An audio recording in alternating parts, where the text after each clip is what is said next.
सुन लो, सब जगह नहीं मिले ऐसे सुनवे को। वृंदा महारानी प्रकट हुई किशोरी जी के चित्त। अच्छा, ठाकुर जी और किशोरी जी जो विचार करते हैं वो प्रकट होता चला जाता है।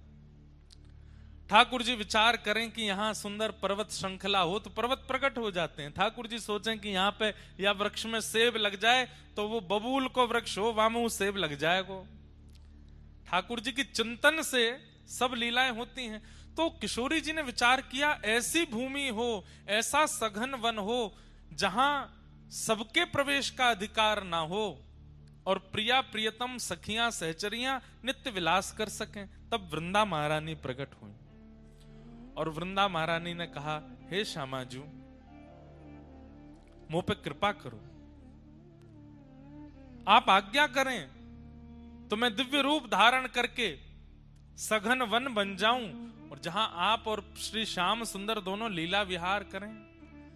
तब श्री नित्य गोलोक धाम में श्री वृंदा महारानी ही निकुंज वन के रूप में प्रकट हो गई, जहां प्रिया प्रियतम विहार करते हैं। जैसे ही ठाकुर जी को बैठवे को मन है जाए तो सुंदर सी एक शिला बन करके वृंदा महारानी आ जाती हैं, ठाकुर जी बैठ जाते हैं। ठाकुर जी को उन्हें गर्मी लगन लगे तो श्री वृंदा महारानी ही वहां पर आज्ञा करती हैं, बादल प्रकट हो जाते हैं, सुंदर शीतल वायु व्यार बहने लगती है। ठाकुर जी को धूप लगे तो श्री वृंदा महारानी निकुंज बन करके ठाकुर जी के सामने आ जाती हैं, प्रिया जी की सेवा में आती हैं। श्री प्रिया प्रियतम के नित्य विहार के लिए श्री वृंदा महारानी प्रकट हो गई और प्रकट होकर के भूमि रूप में, वायु रूप में, वृक्ष रूप में, वल्लरी रूप में, सब रूपों में वृंदा महारानी प्रकट हो गई। इसलिए हमारे वृंदावन की उपासना में श्री वृंदा यानी कि तुलसी देवी की उपासना प्रधान है, क्योंकि इनकी उपासना किए बिना निकुंज का अनुभव नहीं हो सकता। ये निकुंज है ही है, इनके भीतर ही ठाकुर जी रमण करते हैं। अब जब ठाकुर जी गोलोक धाम में हैं तब तो सब आनंद है, लेकिन अब ठाकुर जी को पृथ्वी पर आना है लीला संवरण करने के लिए। ठाकुर जी प्रकट कैसे होंगे, लीला बन गई। किशोरी जी प्रकट कैसे होंगी, लीला बन गई। सखियां प्रकट कैसे होंगी, सब लीला बन गई। लेकिन वृंदा महारानी कैसे प्रकट होंगी? ठाकुर जी बोले, सामान्य रूप से वृंदा महारानी प्रकट नहीं होंगी, क्योंकि वृंदा महारानी केवल प्रिया प्रियतम को सुख विलास देने के लिए नहीं, जन्म जन्मांतर कल्प कल्पांतरों के पापी जीवों के पाप को नष्ट करने के लिए भी श्री वृंदा महारानी होंगी। इसलिए इनका प्राकट्य भूमि पर सामान्य रूप से नहीं होना चाहिए, उसके लिए तो एक विशेष क्रिया होनी चाहिए, एक विशेष लीला होनी चाहिए। तो भूमि पर वृंदा महारानी कैसे आई, उसकी यह लीला है। और कथा प्रारंभ होती है, देवराज इंद्र एक बार बृहस्पति गुरु के साथ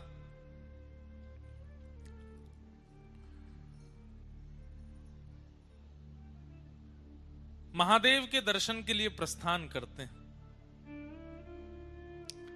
देवादिदेव महादेव के दर्शन के लिए इंद्र जा रहे हैं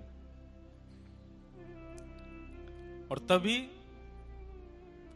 महादेव ने मन में विचार किया कि हमारे दर्शन के लिए देवराज इंद्र आ रहा है, गुरु बृहस्पति के साथ आ रहा है, इसकी परीक्षा लेनी चाहिए, ये हमारे दर्शन का अधिकारी है कि नहीं। और उसी परीक्षण के रूप में महादेव ने शिव गण का रूप धारण किया और बीच मार्ग में आकर के इंद्र की परीक्षा लेने लगे, रोक लिया मार्ग। देवराज हैं इंद्र, तो जा रहे हैं गुमान में कि हम तो देवताओं के राजा हैं, हमको कौन रोकेगा। तभी शिवगण के रूप में स्वयं शिवजी ही आए और आकर के मार्ग रोक दिया। बोले, कहां जा रहे हैं, कौन हैं आप अपना परिचय दीजिए। तो कई बार ऐसा होता है बंधुओं, बड़े लोगों से पूछ लें, बहुत प्रसिद्ध लोगों से अगर पूछ लेते हैं ना कि आप कौन हो, तो उनको बड़ी अपनी तौहीन लगती है। प्रसिद्ध लोगों को ऐसा लगता है कि हमसे ये क्यों पूछा कि हम कौन हैं। इसलिए प्रसिद्ध लोग अपने आसपास 15-20 लोग भी रखते हैं, वो तुम बता देना कौन है हम, हमको नहीं बताना पड़े अपना परिचय। बंधुओं, कभी आपसे कोई पूछ ले आप कौन हो, तो आप कैसे परिचय दो? दासानुदास, ठाकुर जी की कृपा अभिलाषी, श्री प्रिया जी की कृपा की किंकरी पाना चाहते हैं, उनके दासों के चरणों के, उनके दासों के दासों के दास हैं, हम अमुक शहर से हैं, हमारा अमुक नाम है, ऐसा करके बता देना चाहिए। नाम वाम बहुत देर में बताना चाहिए। स्वयं का स्पष्ट परिचय नहीं देना चाहिए, और दें भी तो उसमें अत्यंत दैन्य के साथ देना चाहिए। दैन्य मतलब बहुत झुक करके, बहुत दीन बन करके अपना परिचय देना चाहिए। हम वो बात अलग है कि अब आप अमेरिका जा रहे हो, एम्बेसी में पूछ लिया जाए व्हाट्स योर नेम, अब आप वहां कहो दासानुदास कृपानु आदि आदि तो वहां तो स्थिति के अनुसार कोई राह चलता व्यक्ति पूछ ले, बस में बगल में बैठा व्यक्ति पूछ ले, फ्लाइट का व्यक्ति पूछ ले, ट्रेन में कोई पूछ ले, किसी नगर का कोई व्यक्ति पूछ ले, तो क्या अपना परिचय दो? बोले हम तो किशोरी जी के दास हैं।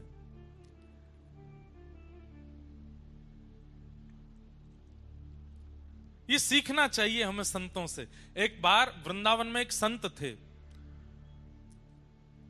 उस समय सोशल मीडिया नहीं था, फोन भी नहीं थे, उस समय की बात। उन संत का इतना प्रचार हो गया पूरे भारत में कि भैया वृंदावन में एक संत रहते हैं, अमुक नाम के संत हैं, और भैया उनका स्वभाव, उनका विचार, उनकी शैली, उनकी बोली, उनका रूप, उनकी कुटिया, उनकी सेवा, सब देखने लायक है। ऐसा लगता है कि कोई साक्षात ठाकुर जी का परम भक्त हो।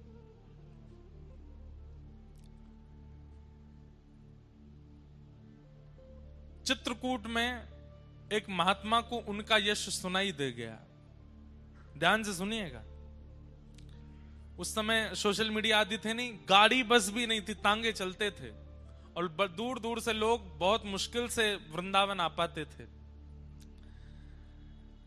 तो चित्रकूट में किसी संत ने उनकी जब महिमा सुनी तो उन्होंने मन में सोचा कि भाई प्राण कब तक तन में रहेंगे, उससे पहले वृंदावन जाके इन महापुरुष का दर्शन कर लेना चाहिए।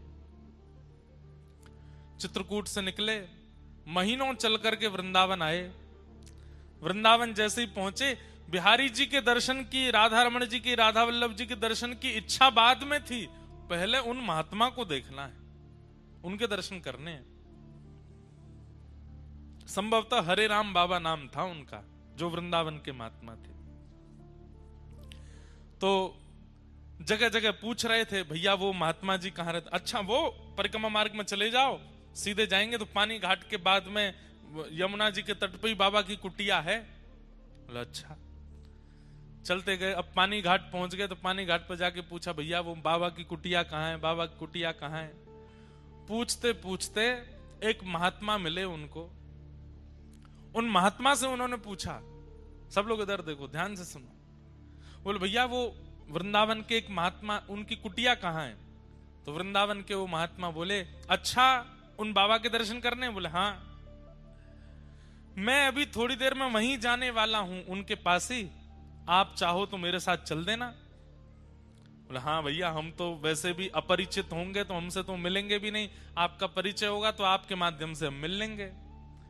तो चित्रकूट के उन महात्मा को एक वृंदावन के महात्मा अपनी कुटिया में ले गए और ले जाके बोले, आप इतनी दूर से चल के आए, कुछ पाया नहीं होगा, भोजन कर लीजिए।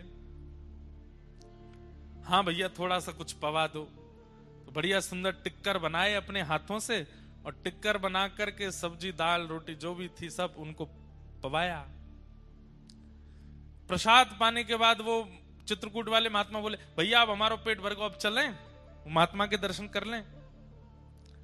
बोले अभी तो आपने इतना प्रसाद पाया है, थक गए होंगे, थोड़े पौड़ जाओ, आपके हाथ पैर दबा दूं। अरे नहीं नहीं, हमको नहीं पौड़ना, हमको तो उनके दर्शन करने। अरे 10-15 मिनट ने पौड़ जाओ। पौड़ जाओ मतलब नहीं, लेट जाओ।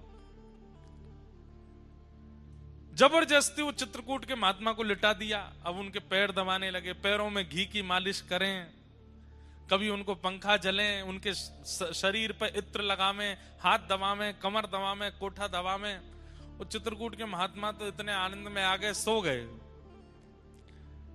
20-25 मिनट, आधा घंटा के लिए नींद लग गई। जब आंख खुली तो कोई और महात्मा वहां खड़े थे, वो नहीं थे जो पहले से वहां थे, तो कोई और महात्मा वहां खड़े थे। तो खड़े हुए, अरे भैया वो कहाँ है बाबा जिनकी कुटिया है? बोले वो ठाकुर जी की सेवा में गए अंदर। अरे भैया हमको इतना पवा दिया, फिर सुला दिया। हम तो चित्रकूट से आए थे हरिराम बाबा का दर्शन करने के लिए, सुबह से व्याकुल, पर ये महात्मा जी देखो इतना बढ़िया प्रसाद पवाया, जबरदस्ती सुबह के मेरे हाथ पांव ऐसे बढ़िया दबाए कि मैं सो ही गया। तो दूसरा महात्मा हंसने लगा, बोले आप जिनकी कुटिया में बैठे हैं और जिनके हाथ से प्रसाद पाए, जिनके हाथ से सेवा कराएं, यही हरिराम बाबा हैं। ये इतनी देर से जो आपकी सेवा कर रहे हैं, ये वही महात्मा है जिनके दर्शन को आप आए हो। तो चित्रकूट के महात्मा इतने व्याकुल हो गए, चरणों में गिर गए। बोले बाबा हमने आपसे पूछा हरिराम बाबा के यहाँ जाना है, तो आप बोले कि हम भी वहीं जाएंगे, आ जाओ कुटिया में चलो। क्यों किया आपने ये सब? बोले मैं उसी समय बता देता कि मैं ही हरिराम बाबा हूं, तो पता लगने के बाद अब आप मेरे चरणों में हो।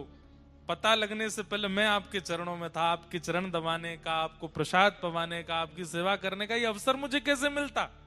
इसलिए मैंने अपना परिचय नहीं दिया।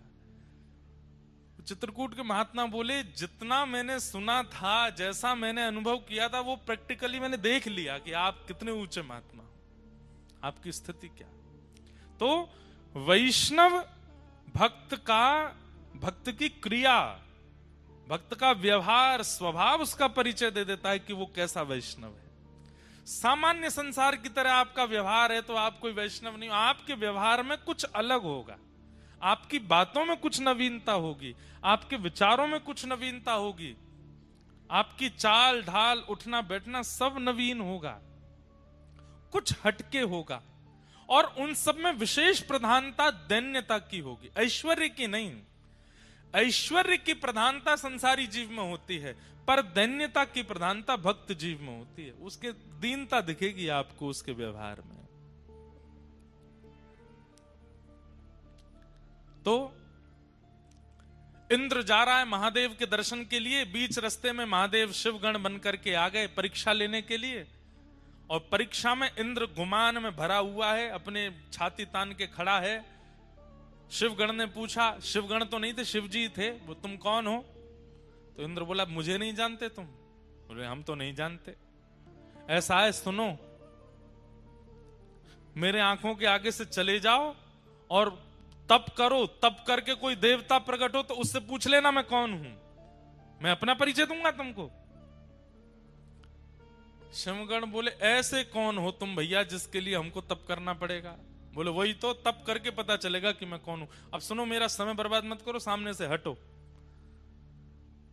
यहां इंद्र जिद करने लगा आगे बढ़ने की। शिवगण बोले जब तक परिचय नहीं दोगे आगे नहीं जाने दूंगा।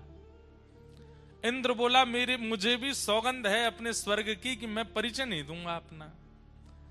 शिवगण बोले मुझे भी अपने गणत्व की सौगंध है, मैं तुझे आगे नहीं जाने दूंगा जब तक तू बताएगा नहीं। बस यही कहा सुनी हो गई। जैसे ही इंद्र ने अपना अस्त्र निकाला और अस्त्र निकाल करके जैसे ही शिवगण के ऊपर प्रहार करने लगा, शिवगण तो अंतर ध्यान हो गया, साक्षात देवादिदेव क्रोध में प्रकट हो गए सामने। तीसरा नेत्र तमतमाने लगा, खुलने के लिए तैयार। इंद्र के हाथ पांव कांपे, ये क्या हुआ? ये शिवगण के रूप में साक्षात शिवजी आए थे। चरणों में दंडवत हो गया। शंकर जी बोले तुझे जीवित नहीं छोड़ूंगा मैं। इतना अभिमान अपनी पदवी का? अरे तू मेरे दर्शन क्या करेगा? तू मेरे गणों से ऐसा व्यवहार कर रहा है, तू मेरे दर्शन का अधिकारी है। तब इंद्र ने अपने गुरुदेव, इसीलिए गुरु होने जरूरी हैं। कई बार शिष्य की नैया डूब रही हो तो गुरु जी बचा लेते हैं। गुरु बृहस्पति ने महादेव से कहा, गुरुदेव हे देवादिदेव, ये तो सामान, आप तो जानते हैं इंद्र कैसा है, क्रोध मत कीजिए। 33 कोटि देवताओं के ऊपर इसका राज है, अगर इसे कुछ हो गया तो फिर स्वर्ग देव राजा विहीन हो जाएगा, दैत्य चढ़ाई कर देंगे। हे महादेव आप कृपा करो। तो महादेव का श्वास थोड़ी सी कम पड़ी, और जैसे तैसे करके बोले गुरु की वजह से बच रहा है तू, नहीं तो आज तेरे प्राण पखेरु उड़ जाते। बृहस्पति बोले आप बस शांत हो जाओ, आप कुछ कहो मत।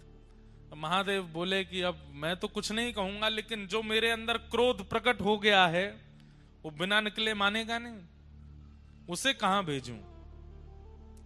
बोले महाराज पृथ्वी में भेज देंगे तो प्रलय आ जाएगा, आकाश में डाल देंगे तो आकाश का भेदन हो जाएगा, लोक सब नष्ट हो जाएंगे। अथाह स्वरूप समुद्र का है, आप समुद्र में अपने क्रोध को विसर्जित कर दीजिए। तब महादेव ने अपना तीसरा नेत्र खोल करके उस प्रकट क्रोध को समुद्र में विलीन किया। समुद्र भी उस क्रोध के तेज को सह नहीं पा रहा था। भूचाल आ रहे थे, ज्वार भाटा आ रहा था, उष्ण हो गया समुद्र का जल। तब समुद्र ने भी प्रार्थना की, बोले महादेव आपके क्रोध को हम भी सहन नहीं कर पा रहे हैं, अब क्या करें इसका? तो बोले इसको फिर किसी एक रूप में प्रकट करके पृथ्वी पर इसको भेज दो। तब महादेव का वह क्रोध जो समुद्र भी सहन नहीं कर पाया, उसी ने एक रूप धारण किया और समुद्र से उसका प्रादुर्भाव हुआ, वही हुआ जलंधर। जलंधर इतना खतरनाक था कि महाराज देवता दैत्य सब थरथर कांपते थे उससे। महादेव का क्रोध है। जलंधर का विवाह हुआ वृंदा नाम की कन्या से। जलंधर वैसे ही इतना शक्तिशाली था, लेकिन वृंदा जैसी पतिव्रता पत्नी प्राप्त होने के कारण जलंधर का तेज, जलंधर का ऐश्वर्य, जलंधर का साम्राज्य और ज्यादा प्रगाढ़ होता चला गया। पतिव्रता नारी है वृंदा, अपने पति को परमेश्वर मानती है, और उसके पातिव्रत के कारण जलंधर का जो बल है वो वैसे ही इतना बलवान था, लेकिन पत्नी के पातिव्रत के कारण वो और बलवान हो गया। इसलिए संसार में सबसे बड़ा व्रत यदि कोई है तो वो पातिव्रत है, पत्नी व्रत, पतिव्रत। यदि कोई व्यक्ति पतिव्रत का पालन करे, माताएं और भाई लोग पत्नी व्रत का पालन कर लें, कुछ नहीं करना, ना भूखा रहना है ना प्यासा रहना, खूब चकाचक खाओ पियो आनंद करो, बस एक के ही रहो।